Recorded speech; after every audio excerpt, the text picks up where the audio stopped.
سلام، چه خبر؟ دیگه امروز روز تعطیلی بود، گفتم یه اندکی بیشتر بخوابم. بعد دوستم پیشمه، ساعت 3 خوابیدیم. من دیشب این فیلم های یوتیوب میذاشتم گوش میدادم. یه جا این دوست من خانم سرفه کرد، دیدم 2000 نفر زدن الهی قربون بغضت برم. بغض من خارکوسه بغض برای کی بکنم؟ جان حاجی داری؟ از مکه حج اومده، بیا حال کن. خانه حلاف چی بودی راه میرن؟ آره خارکوسه جا داری دوش میگه، چرا خاموشه؟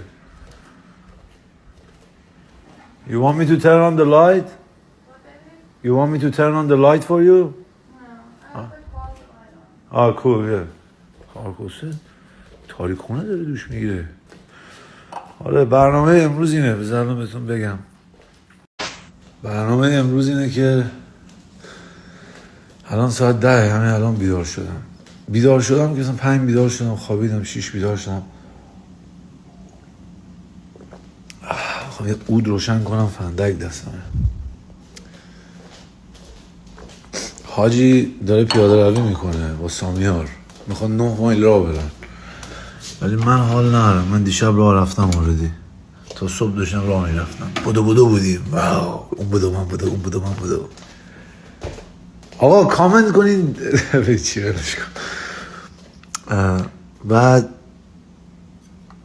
میخوام بریم یه دور بزنیم، حاجی رو ببینیم. ساعت 2 میخوام بریم صبحونه دست جمعی. بعد این دختر چوری بغل من خوابید، تمام دهنم سفیدک زده، کثافت سر. این داره این حرکم بیا.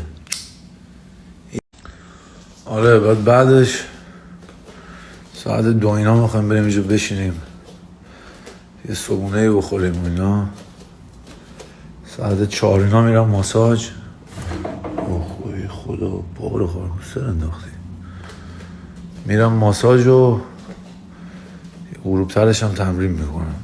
آره داداش تنهایی دیگه تو کار من نیست، تمام شد الکی. نه ولی دیگه میخوام با یکی باشم دیگه، تصمیم من گرفتم دیگه. آقا من دیگه میخوام با یکی باشم. فعلا تصمیم من این. حالا شد نیم ساعت دیگه تغییر گردن داری یه چون خورده است، ببین گردن داری یه تیزی کشیدن، الکی با عمل کردم، بچه بودم. باشه پس دیگه، پس حاجی دیگه سفارش نکنم دیگه. واو روز برفی داری درخت آرد.